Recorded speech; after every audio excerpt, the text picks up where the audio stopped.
India-Philippines relationship has grown significantly in past few years, and we have seen high-level engagement as well, including the visit of India's External Affairs Minister, Dr. S. Jaishankar. With me is the Philippines Ambassador to India. So welcome to WION. It's a pleasure to speak to you, in which is your first TV interview. Starting with, my first question to you is, how do you see India-Philippines relationship, the key elements, and how it has been growing in past few years? Thank you. First of all, my greetings to the audience of WION. It's a pleasure to be here and to be talking to you and giving this interview. This year is the 75th year, I'm happy to state, of Philippines-India diplomatic relations. But our relations go far back, farther back than that, of course, centuries old. We have a lot of common thread: cultural relations, historical relations, people-to-people relations. Indian communities have had presence in the Philippines for centuries. But in more modern times, we have seen these common threads evolve into a lot of other things. Now, we have a shared purpose to the relationship. We are both the leading, staunch democracies of Asia. India, the largest democracy in Asia. The Philippines, one of the older bastions of democracy, the first Asian republic, in fact. And now we are both advocates of rule of law, peace and security, and prosperity for all. These things, converge together to form, a good underpinning for, the kind of relationship we have. And we find that although the relationship is now 75 years old, over the past decade, we have seen an intensification that we have not seen before, and that is very welcome.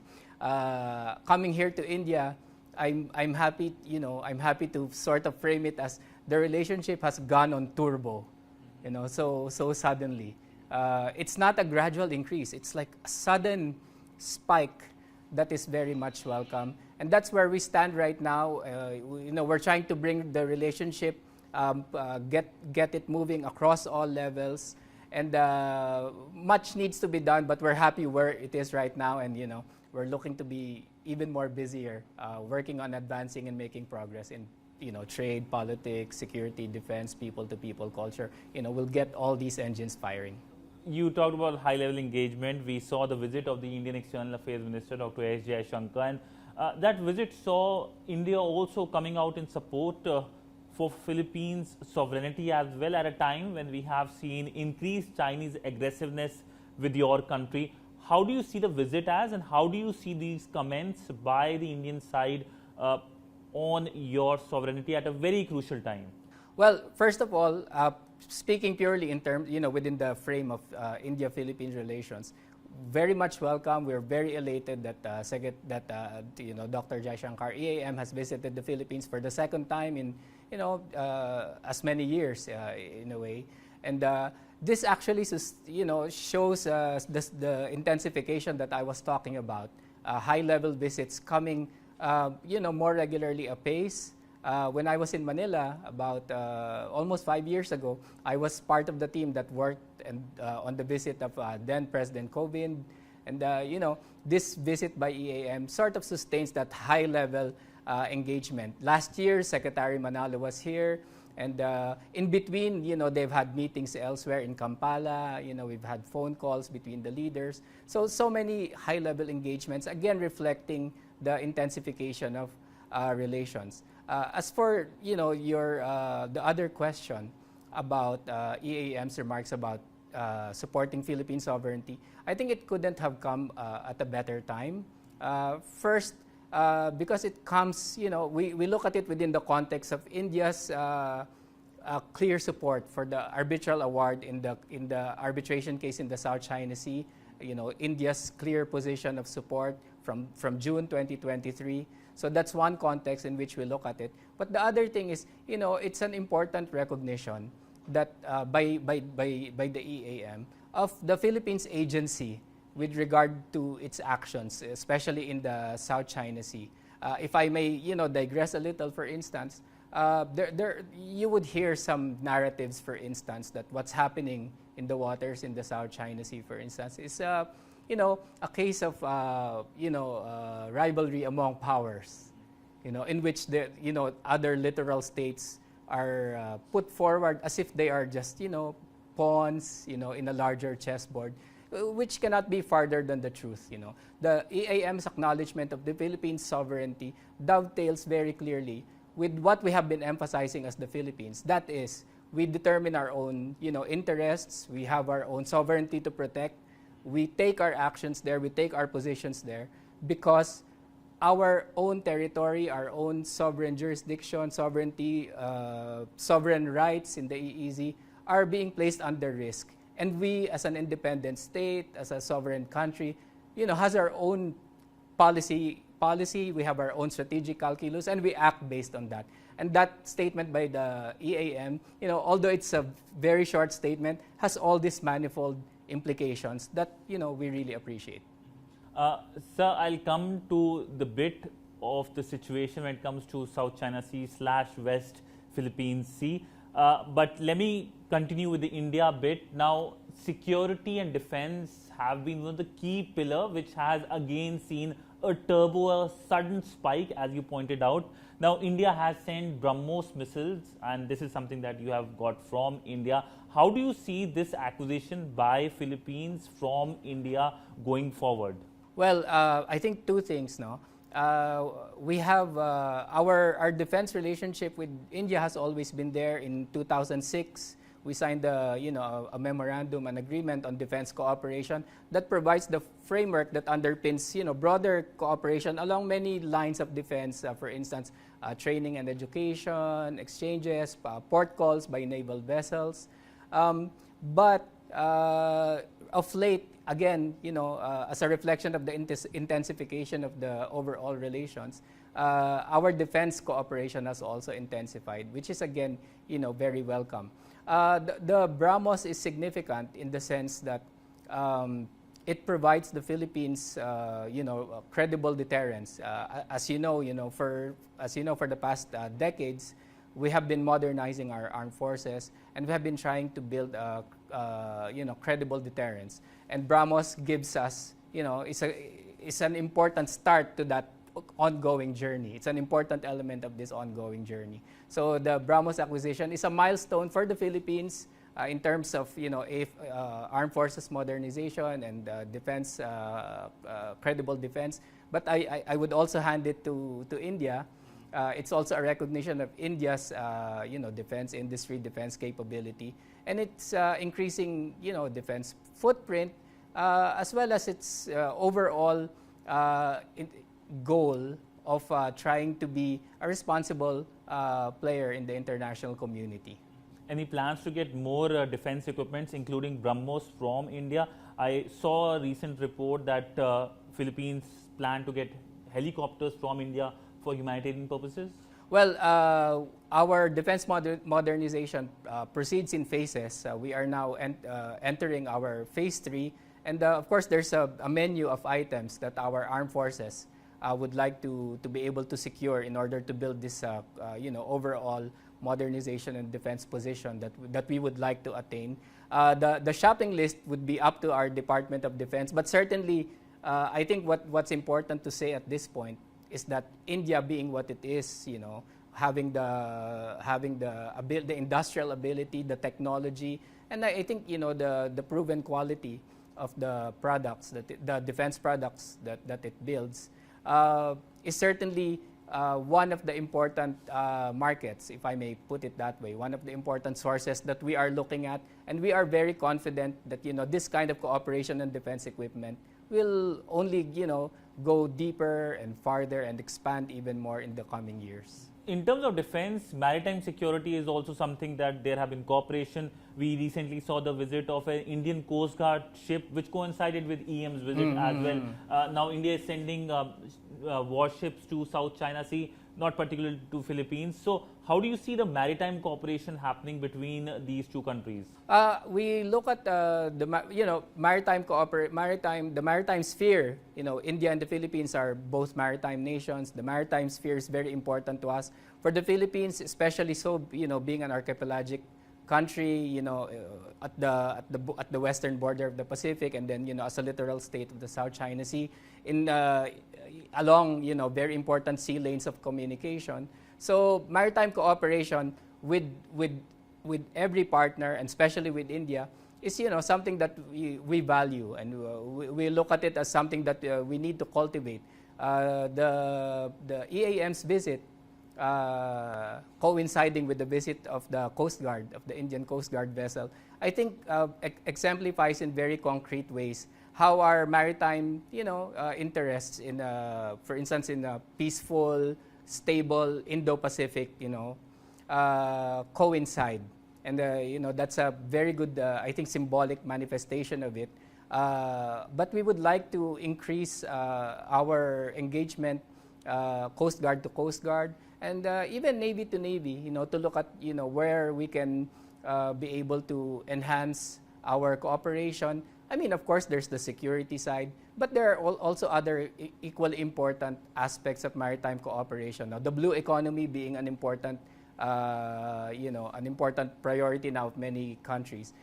For instance, that exact visit by the Coast Guard vessel of India is about maritime, pollution control. So that's an important aspect. No, there's fisheries conservation, IUU. So many angles. And so many areas, within the maritime sphere where we can cooperate. So yes, we are here also to harness that, to cultivate that, and as an embassy, as a mission here, we consider that part of our key mission areas here. Space is also another area where both countries can cooperate. India recently, of course, had its Chandrayaan mission as well, something lauded globally as well. Any plans to cooperate on that aspect? Yeah, in fact, personally, I've been very interested in space matters. I've always looked up, to India, even as a younger student, when it comes to space, space astronomical aspects. A lot of astronomical,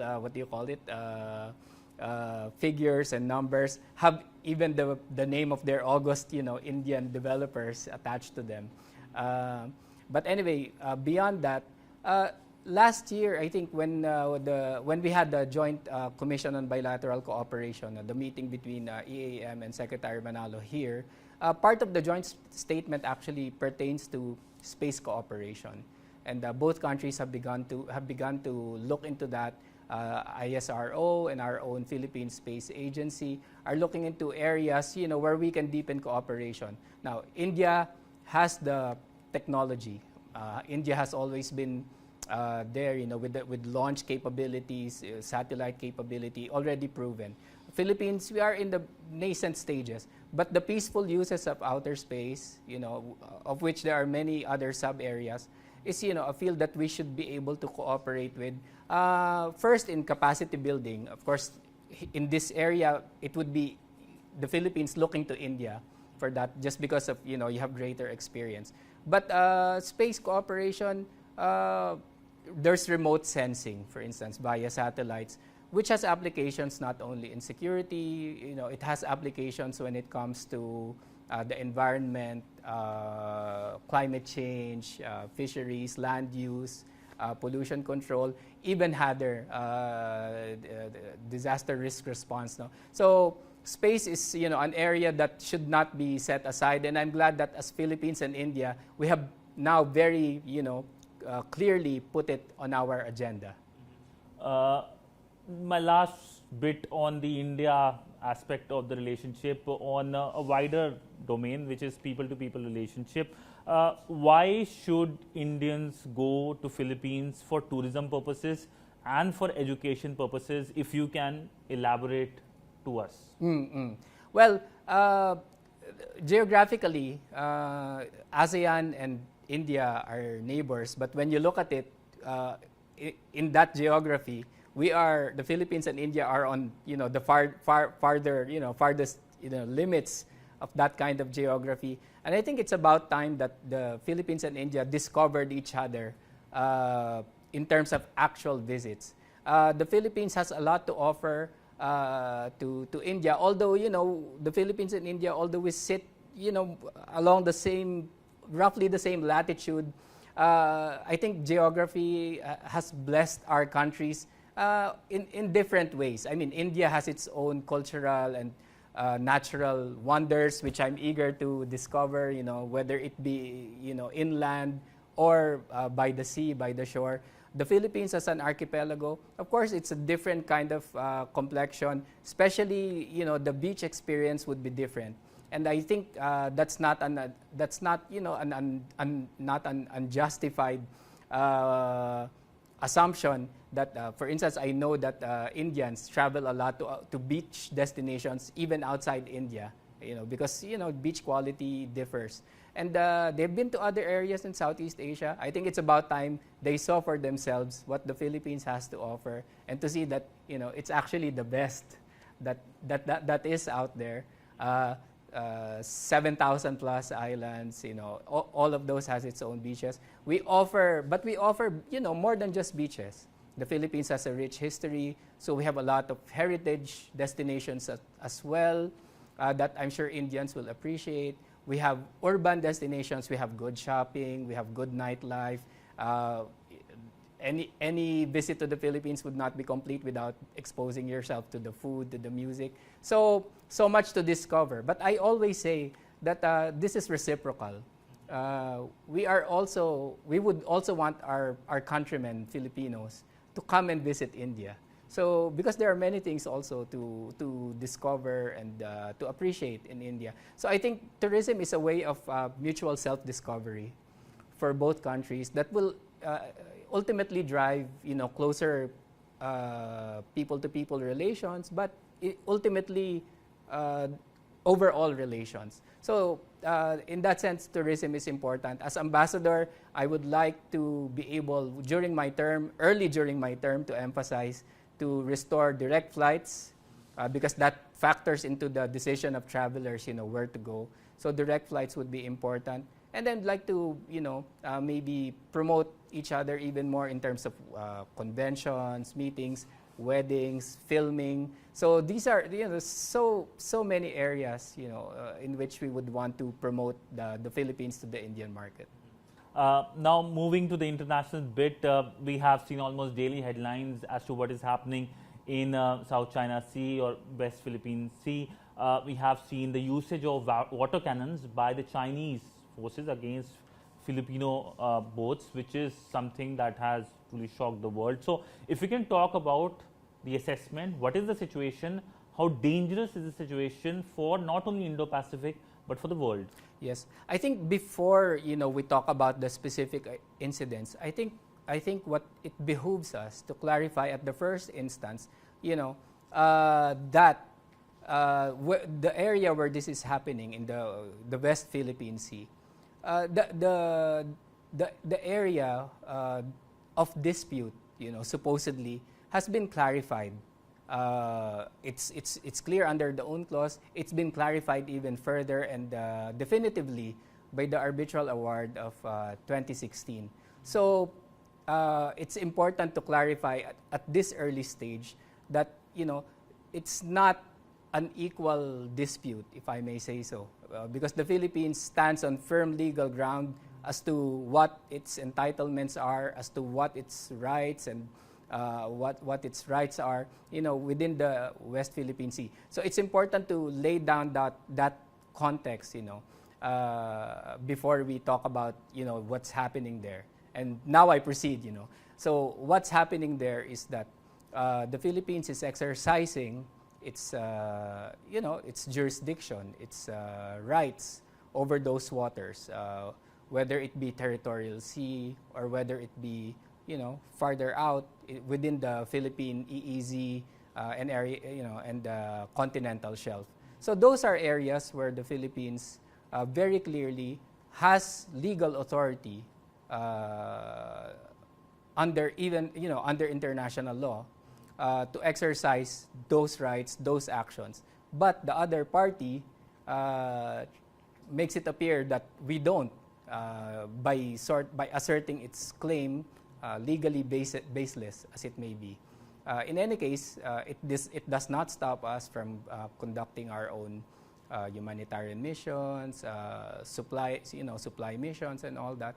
And that's where, you know, the tensions arise. Because as I said, the other party tries to stop us, supposedly on enforcement grounds, from undertaking these activities. You know, and that's where, you know, the encounters are happening. And, you know, what we're doing as Philippines is, you know, we continue to assert our legal rights. I mean, diplomatically, we use all tools available, peaceful tools, diplomatic tools, to get this across, you know, to the other side, you know, that the arbitral award is final and binding on both parties, and, you know, both parties should be able to comply with those, you know, with the ruling.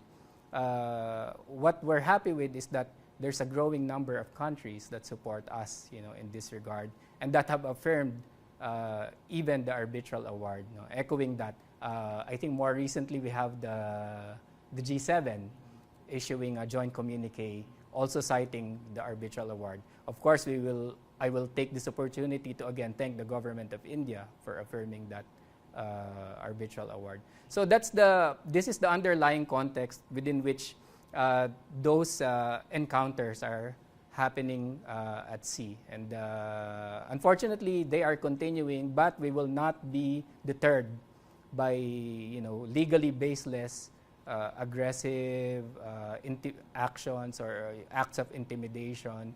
And we will just, you know, soldier on and, you know, do as is our right to, you know, to exercise in those waters. But do you see it continuing? Because it's just not stopping. The aggressive actions continue from the other side, that is China. Do you see the aggressive actions continuing, and what do you plan to counter it? Because it is happening almost on a weekly basis now, it looks like. Yes, it does. Well, you know, our menu of actions, you know, we try to exercise all of these. Of course, above all, you know, we are a peace-loving nation. And so, above all, it's, you know, we are aiming for a peaceful settlement, you know, of these differences. So there's a peaceful dispute settlement, but it has to be underpinned, you know, by law, because that equalizes. You know, before international law, everyone's equal. No one is bigger, no one is smaller. You know, we are equal. And I think the law has made a very clear. You know, the law is very clear, international law, especially UNCLOS, and then especially, again, the arbitral award, which has very much, you know, clarified certain aspects of UNCLOS that, you know, before used to be perceived as ambiguous, has even become clearer under the arbitral award. So we also use the law to backstop our position. But, you know, things are ongoing, so, you know, we go another level.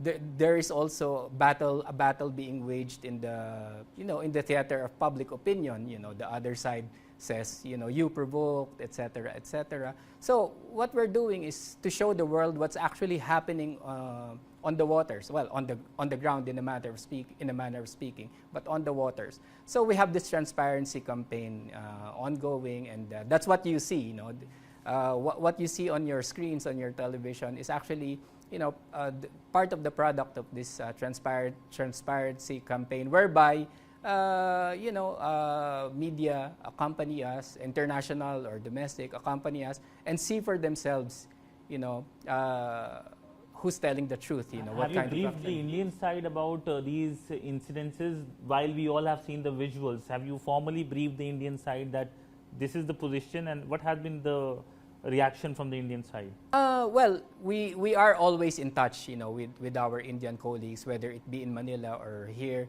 And I think both sides have a clear appreciation of what's happening. I think the visit of the EAM and the statements that he has made, the statements that the Ministry of External Affairs has been making on the South China Sea, you know, reflects very much, is reflective, you know, of the kind of regular dialogue that we have bilaterally, whether informal or through formal mechanisms, you know, to keep each other abreast of what's happening there.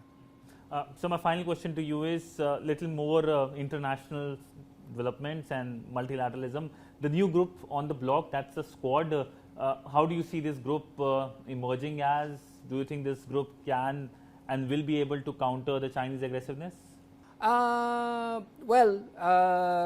The squad, as media is calling it. Well, we as Philippines, I think I was talking earlier, as the Philippines, we have our own foreign policy decisions based on our interest. We have our own agency to decide on, what is best for ourselves. And part of that is the partnerships that we have.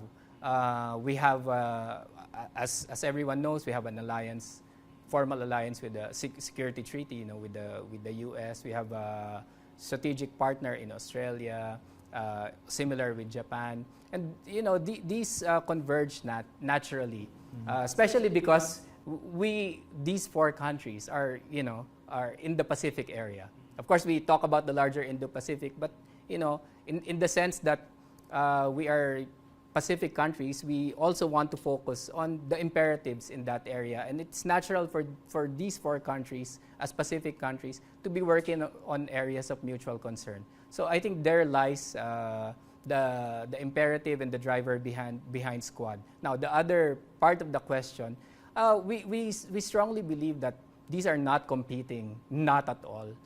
Squad and Quad, they have their own places. They are both relevant to our shared goal of having a peaceful, stable, prosperous Indo-Pacific. And I think in the end we will see the complementarities of these what are coming to be called as sort of triangles or minilaterals or smaller groupings. All serve a larger purpose, all complementary. For as long as the countries are like-minded, have a shared recognition of the challenges, and most of all, operate within the same recognition of what is legal and what is rules-based. Well, on that note, thank you so much, sir. It was a pleasure speaking to you on a range of issues, and especially the situation in the West Philippine Sea, South China Sea, or West India-Philippines ties. Thank you so much. Thank you so much. The pleasure is ours. Thank you.